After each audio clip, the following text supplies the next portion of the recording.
Assalamu alaikum wa rahmatullahi ta'ala wa barakatuh, mes chers élèves. J'espère que vous allez bien ainsi que vos familles et vos proches.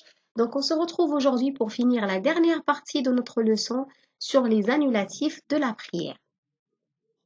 Donc là, je vais vous demander de ramener votre cahier d'éducation islamique pour pouvoir recopier le hadith qui est devant vous. Donc là, vous avez le hadith d'abord en français et ensuite en arabe. Donc, vous devez recopier les deux, le hadith en français et ensuite en arabe. Donc moi, je vais essayer de résumer le hadith rapidement. Donc, un homme est entré une fois à la mosquée, le prophète sallam était là, et cet homme-là est parti faire la prière devant le prophète sallam, et quand il a fini, il est venu voir le prophète sallam et il a dit Assalamu alaikum. Le prophète sallam lui a dit Wa alaykum assalam wa rahmatullahi ta'ala wa barakatuh. Et il lui dit Retourne et prie car tu n'as pas prié. Donc l'homme retourne faire la prière une deuxième fois. Et finit, il vient voir le prophète sallam, il dit encore Assalamu alaikum.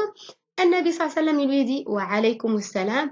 Retourne et prie car tu n'as pas prié. Donc au bout de la deuxième, troisième fois, l'homme il dit au prophète sallam, et il jure par Allah, il dit en fait je ne sais faire la prière que de cette façon-là. Donc je ne sais pas faire la prière autrement. Donc apprends-moi, est-ce que tu peux m'apprendre comment on fait la prière? Et donc le prophète sallam lui donne les étapes de la prière. Il lui dit quand tu pries, tu dis Allahu Akbar. Donc c'est ce qu'on a appelé takbir al-ihram, le premier Allahu Akbar qu'on fait pour la prière. Ensuite il lui dit tu fais ruku', d'accord? Et tu gardes cette position-là de ruku'. Ensuite tu te lèves. Ensuite, tu fais sujoud et tu gardes la position de sujoud. Tu te lèves pour faire tasbih et tu dois être assis pour faire tashahhud, ça vous le savez très bien.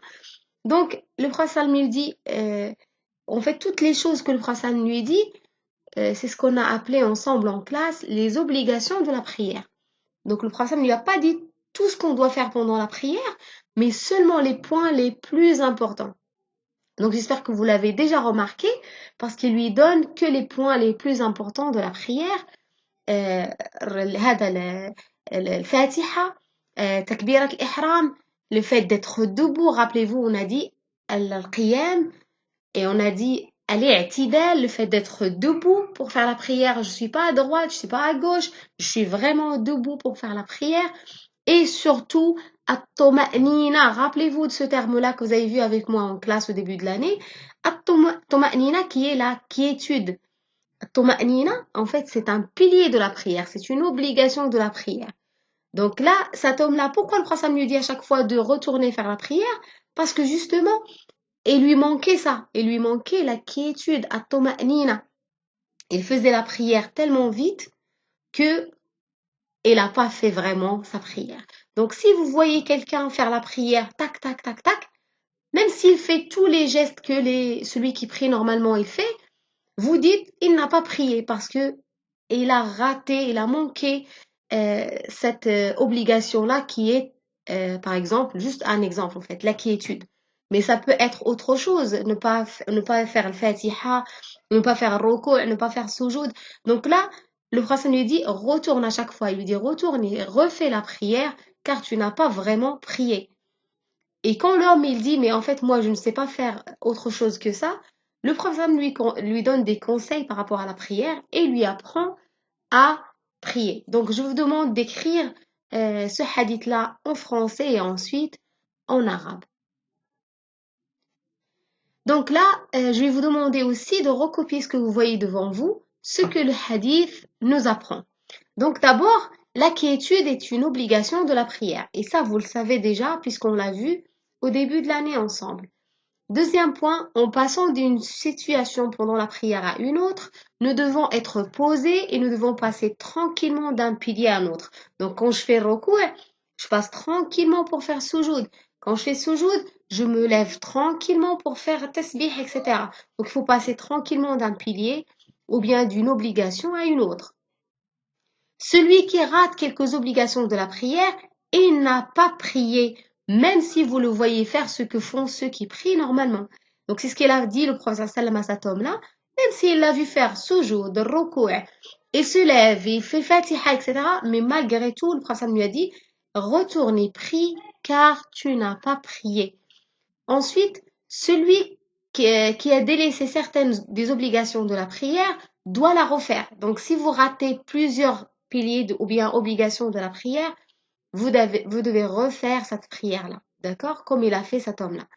En plus, ensuite, on a euh, enseigné à l'ignorant avec sagesse et douceur. Le prophète sallam, il a vu cet homme-là faire la prière d'une manière, en fait, en faisant beaucoup d'erreurs, mais malgré ça, il lui a dit avec douceur et sagesse, retourne et fais la prière car tu n'as pas prié. Donc toujours on apprend aux autres, mais avec douceur et sagesse. On n'est jamais agressif, on n'est jamais dur avec les gens. Il faut toujours être doux et sage. Ensuite, la prière bâclée n'est pas une prière. Donc, quand on fait la prière tac, tac, tac, tac, ça s'appelle pas une prière. Vous pouvez lui donner un autre nom, mais ce n'est pas du tout une prière. La prière est la colonne de la religion et nous devons prendre le temps qu'il faut pour l'accomplir à la perfection. Donc, la prière, c'est le pilier le plus important de la prière, de l'islam, pardon. Je parle pas de shahadatayn. Et donc, on doit prendre le temps qu'il faut pour bien faire sa prière. Donc, la prière ne prend pas beaucoup de temps.